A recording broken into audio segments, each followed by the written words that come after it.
10월 18일 월요일 새벽입니다. 오늘의 본문 말씀은 야고보서 1장 1절에서 4절까지 말씀입니다. 하나님과 주 예수 그리스도의 종 야고보는 흩어져 있는 12지파에게 문안하노라. 내 형제들아, 너희가 여러 가지 시험을 당하거든 온전히 기쁘게 여기라. 이는 너희 믿음의 시련이 인내를 만들어내는 줄 너희가 알미라. 인내를 온전히 이루라.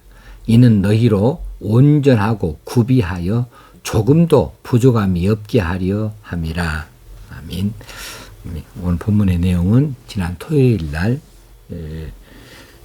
야고보서 전반에 걸쳐서 중심 내용을 살펴보면서 봉독해 드린 바가 있습니다. 잠깐 다시 한번 중복되는 그런 설명이 있게 될 줄로 생각을 합니다. 하나님과 주 예수 그리스도의 종 야고보, 이 야고보는 신약성경에 네 군데의 이름이 나오죠. 네 사람의 야고보 이름이 등장한다고 그랬습니다. 그 중에 두 사람은 예수님의 12제자 중 제자의 사람들이고, 한 사람은 바로 오늘 야고보서를 기록한 것으로 보고 있는 예수님의 형제 야고보. 그래서 이제 어떤 주석들에서는 야고보 장로라고 이렇게 따로 이름을 직분을 붙여서 써놓은 것도 있습니다. 12제자 중에서 세베대 아들 야고보가 있고요. 알페오의 아들 야고보가 있었습니다. 그리고 예수님의 형제 야고보이니까 앞에 세베대의 아들 야고보나 알페오의 아들 야고보는 예수님의 12제자 가운데 있었던 사람들이니까 이들은 사도라고 할 수 있죠. 사도, 야고보 사도. 그런 의미에서 예수님의 형제 이 야고보는 예수님 생존 시에는 예수를 믿지 않았어요. 그리고 예수님이 부활하신 이후에야 예수님을 믿었습니다. 그러기에 사도가 되지 못하고 그저 이스라엘 예루살렘 교회의 지도자로서 야고보 장로다 이렇게 호칭을 붙여놓은 것을 볼 수 있습니다. 자, 야고보라고 하는 이름은 당시 흔한 이름이에요. 야고보라는 이름은 구약의 야곱, 이건 그 발 뒤꿈치를 옮겨쥔 자라고 하는 뜻을 가졌다고 하죠.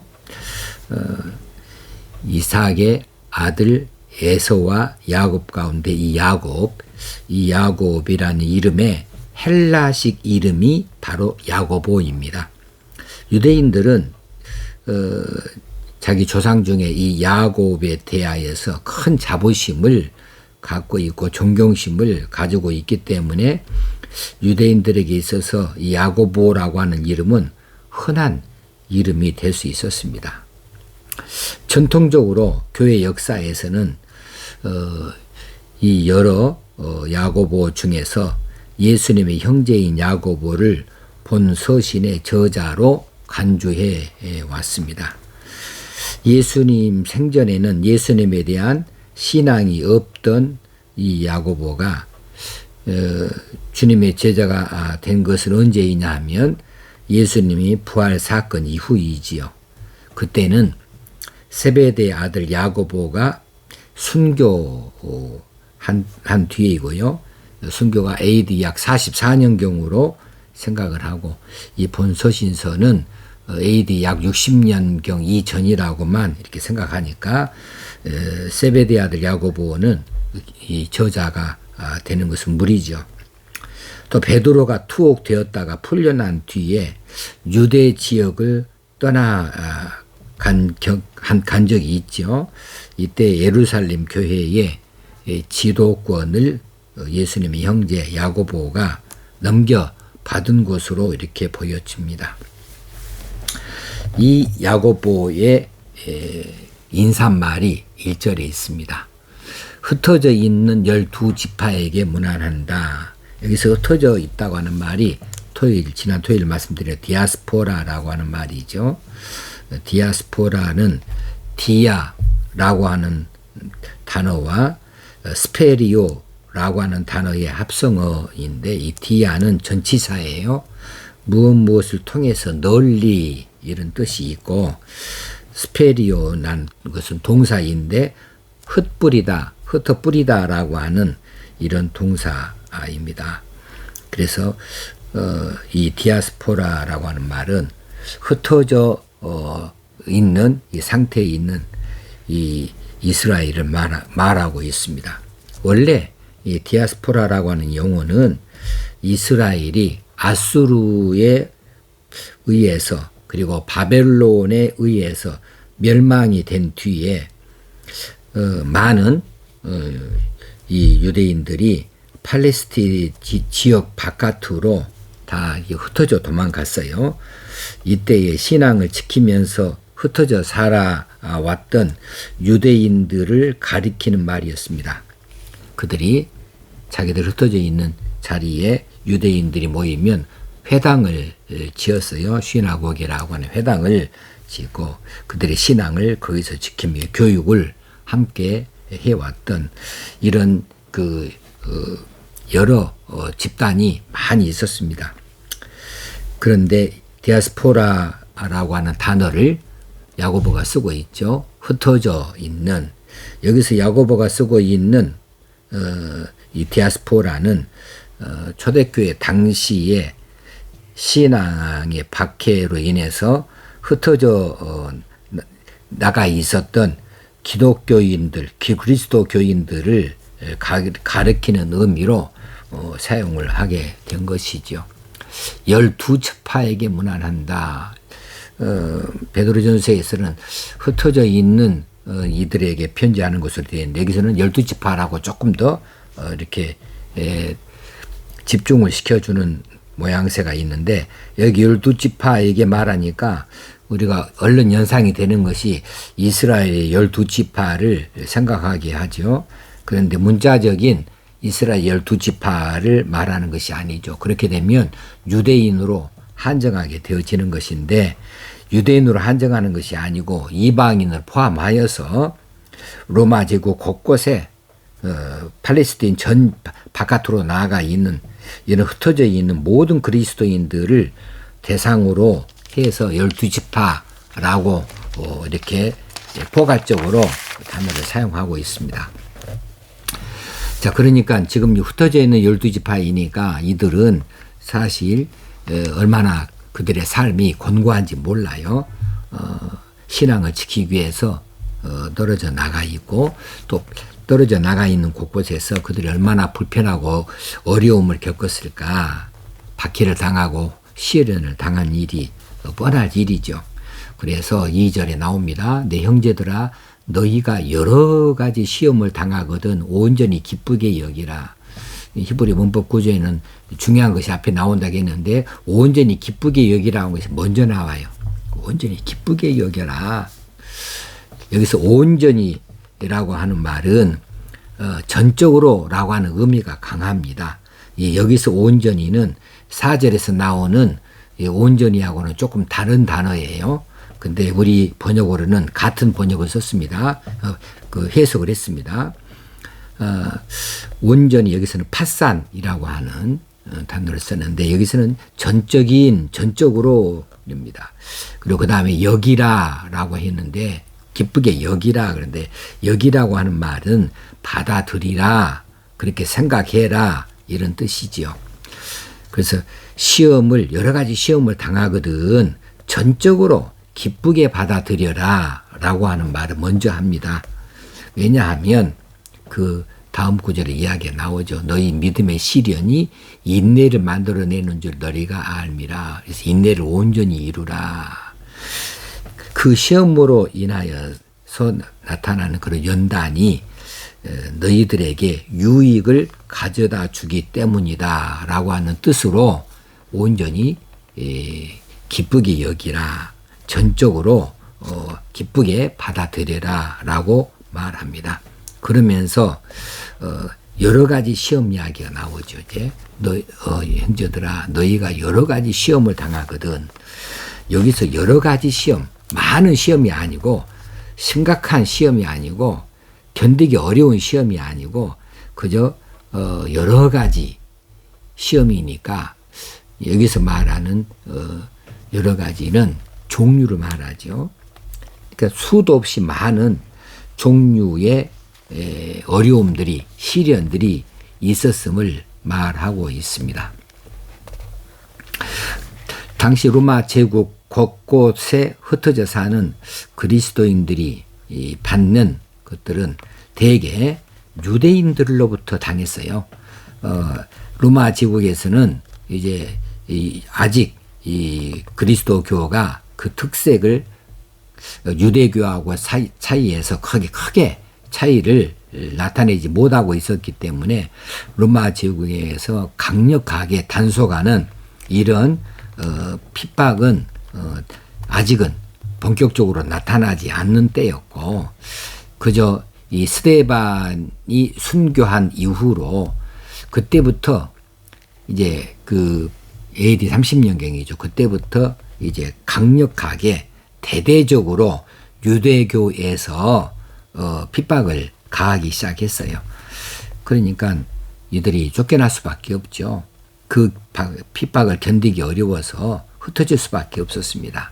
그것은 아주 한마디로 시련 그 자체였다고 말할 수밖에 없는데, 거기에다가 타 종교 이방인들의 박해까지 더해졌어요. 그래서 이제 동족에만 당한 것이 아니라 이방인들, 다른 민족들, 근데 그들은 하나님을 알지도 못해요.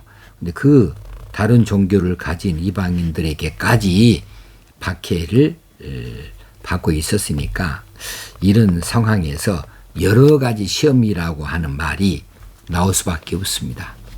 내 형제들아, 너희가 여러 가지 시험을 당하거든. 이 시험은 유혹이 아니고 시련을 말합니다. 그런데 야고보서에서는 뒤에 가면은 또 이 시험을 유혹으로 또 말하기도 해요. 그냥 혼용하고 있어요. 여기서 말하는 시험은 고난이라고 하는 것으로 해석을 해도 되겠습니다. 너희 믿음의 시련, 이것을 시험이라고 할 수 있겠어요. 너희 믿음의 시련이 인내를 만들어내는 줄 너희가 알미라. 자, 그러면서 4절에서 인내를 온전히 이루라. 이는 너희로 온전하고 구비하여 조금도 부족함이 없게 하려 함이라. 자, 로마서 5장에 나오는 이런 시험, 환난 이런 것들이 어떤 유익을 우리에게 주는가에 대해서 말해주는 부분이 있죠. 로마서 5장 3절 4절에 환난 중에도 즐거워하나니 이는 환난은 인내를, 인내는 연단은 소망을 이루는 줄 알미로라. 이런 대목을 우리가 알고 있습니다. 그래서 3절에서 이는 너희 믿음의 시련이 인내를 만들어내는 줄 너희가 알미라. 이렇게 여기서도 이 연단, 시험이 주는 유익에 대해서 말해주면서 그것을 전적으로 기쁘게 받아들이라. 이렇게 권고하고 있는 겁니다. 자, 4절에서 나오는 온전히 이루라. 2절에서 온전히 기쁘게 여기라 라고 하는 이 온전히라고 해석을 해낸 부분이 있어요. 근데 4절에서 나오는 온전히가 두 번 나오지요. 인내를 온전히 이루라. 이는 너희로 온전하고, 여기서 4절에서는 똑같은 단어예요. 텔레이온이라고 똑같은 단어인데 2절에서 나오는 온전히하고는 다른 단어이단 말입니다. 2절에서는 파산이라고 하는 단어인데 여기서는 전적으로라고 의미가 강하다고 했고, 4절에서 나오는 온전히는 완벽한, 완전한 이런 뜻이에요. 그 인내를 완전히 이루라. 그리고 이 완전히 이루는 것은 그 목적에 도달할 때까지, 그 목적에 도달할 때까지 완전하게 이루라 하는 것이고, 이는 너희로 온전하고 구비하여 조금도 부족함이 없게 하리 함이라. 여기서 온전하고도 똑같은 텔레이온이에요. 그래서 온전하고 구비하여 부족함이 없게 한다. 인격의 온전한 성숙을 말하고 있습니다. 그런데 그 다음에 구비하여, 구비하여라고 하는 말은 우리가 갖는 의미로는 우리 단어로서의 의미는 구비한다면 갖춘다는 뜻이죠. 이는 너희로 온전하고 구비하여 갖추어서 이런 뜻으로 볼 수 있는데 여기 구비하여가 텔레이온 온전하고 하고 거의 같은 단어예요. 단어는 다른 단어를 썼지만은 그 뜻으로는 거의 같은 뜻을 쓰고 있어요. 홀로클레로스 같은 이지만은 결핍 없이 완전하게 완벽하게 이것을 구비하여라고 우리는 번역을 했습니다만은 그러니까 여기서는 삼중적으로 지금 이 온전, 완벽하다, 완전하다, 결핍이 없다, 완전 성숙이다, 그 목표에 도달할 때까지다라고 그렇게 이야기를 해서 이 4절에서 말하고 있는 것은 부족함이 없게 하려 함이라를 집중시켜주고 있어요. 인내를 완벽하게 완전히 이루라. 그러니까 인내를 끝까지 해라는 이야기죠. 목표에 도달할 때까지 하라는 거죠. 이는 너희로 온전하고 인격의 완전한 성숙, 구비하여 완벽하게 절대 결핍이 없이 부족함이 없이 완전하게 하여서 조금도 부족함이 없게 하려 함이라. 그러게 하기 위해서 지금 너희들이 여러 가지 시험을 당하고 있다. 그런데 그것들을 전적으로 잘 받아들여라. 기쁘게 받아들여라. 결국은 그 모든 것들이 너희에게 유익이 되어질 것이다 라고 하는 이런 방식으로 지금 말씀해 주고 있습니다. 지금 우리가 당하는 시험은요, 예전에 당하는 이런 고난이나 환난이나 이런 시험이 아니고 우리는 유혹입니다. 이 시대에 당하는 시험은 유혹이에요. 이 시대에 여러 가지 유혹이 있습니다. 그런데 그 유혹을 끝까지 견뎌낼 수 있어야겠다. 4절에서 온전히 이루어낼 수 있어야겠다. 그래서 우리가 그리스도인으로서 온전할 수 있어야겠다. 온전한 성숙을 보일 수 있어야겠다. 구비하여 결핍이 없이 완전하게 되어줄 수 있어야겠다. 그런 유혹을 잘 견디고 이겨내면 부족함이 없이 될 것이다 라고 바꾸어서 이 시대에 바꾸어서 이 말씀을 받아들이면 어쩔까 하는 그런 마음을 갖습니다. 우리가 지금 혹시 문자 그대로 시험을 당하여서 고난을 당하여서 믿음을 지키다가 어려움을 당하여서 힘들 때에 그 시험, 그 고난을 전적으로 기쁨에 받아들이자. 잠깐이다. 이 고난은 잠깐이고 이 고난의 로로 말미암아서 우리가 얻는 유익은 한도 없이 크다. 이렇게 받을 수 있겠고요. 또 혹시 이 시대에 여러 가지 유혹이 많이 있을 때 이 유혹을 잘 견뎌내서 우리가 온전한 그리스도인으로 완벽하게 성도다운 성도, 그리스도다운 그리스도인으로 바로 설 수 있어야 되겠다. 이렇게 양쪽으로 다 이 말씀을 받아내면 좋겠습니다. 기도하겠습니다. 하나님 아버지, 힘들고 어려운 시대에 살고 있습니다. 우리 믿음의 시련이 있을 때에 우리가 이 시험을 잘 이겨낼 수 있기 원합니다. 또 그 고난들을 전적으로 잘 기쁘게 받아들일 수 있어서 결국은 승리하여 이 일로 인하여 우리 믿음에 큰 유익이 있고 우리가 그리스도인으로서 인격의 완전한 성숙을 갖추는 데에 유익을 주는 줄로 우리가 생각하고 잘 받아낼 수 있기 원합니다. 이 시대에 많은 유혹들이 있습니다. 이 유혹들에 넘어가지 않게 하시고 견고히 서게 하시고 온전히 완전히 설 수 있게 하여 주옵소서. 온전히 이루기를 원합니다. 우리 주님 예수님의 이름으로 간절히 기도합나이다. 아멘.